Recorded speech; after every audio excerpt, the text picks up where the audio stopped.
Siamo qui con la dottoressa Tatiana Bartolomei, presidente dell'Ordine dei Geologi del Veneto, e vorremmo chiederle brevemente cosa comporta il ruolo del geologo nelle NTC e per la pianificazione urbanistica.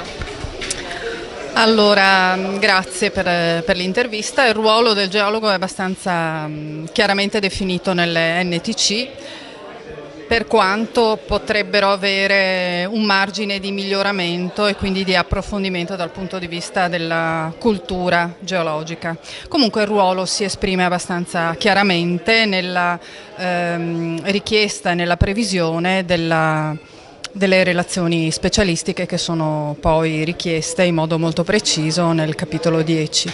Di conseguenza la competenza geologica in campo di caratterizzazione e modellazione geologica, che è definita poi al capitolo 6, è chiaramente sviluppata e oltretutto le norme, l'aggiornamento 2018 delle norme riporta anche degli aggiornamenti e delle integrazioni innovative per cui la relazione geologica diventa parte integrante del progetto. Questo è un aspetto di notevole rilevanza che quindi gioca a favore della competenza e degli approfondimenti in materia geologica e di pianificazione territoriale, e quindi vanno assolutamente approfonditi e portati avanti soprattutto per quanto riguarda gli adempimenti delle pubbliche amministrazioni.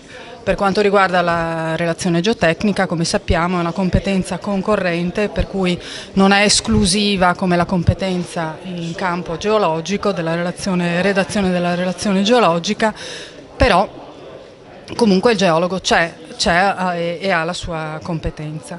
Il punto principale e la difficoltà che noi in Veneto riscontriamo è quella della verifica della presenza delle prestazioni professionali, quindi della presenza nella parte progettuale della relazione geologica, geotecnica e sismica. Non essendoci un forte controllo e non essendoci geologi nella pubblica amministrazione, spesso non è verificata sia la presenza dell'elaborato geologico sia la sua completezza e conformità a quanto richiesto dalla normativa.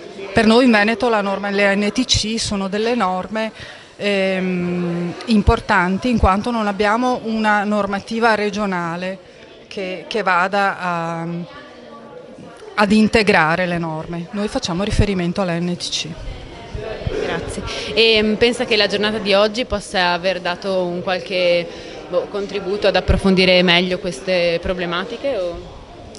Sicuramente è una giornata molto interessante per contributi di natura molto diversa dal punto di vista anche per la parte universitaria, quindi la parte geomorfologica che è stata trattata, idrogeologica, archeologica e anche per la parte idraulica. Per la prima parte di questa mattina le conclusioni che io ho tratto, al di là delle esposizioni dal punto di vista prettamente geologico, poi si cala sulla parte concreta, cioè sulla gestione mirata del territorio e sulla buona gestione del territorio. Purtroppo abbiamo visto che questo non è stato così, non c'è stata una buona gestione, per cui non si è molto, diciamo che tra gli obiettivi la prevenzione non è stato un obiettivo principale, da cui sono emerse le varie situazioni critiche che hanno portato a livelli di emergenza che noi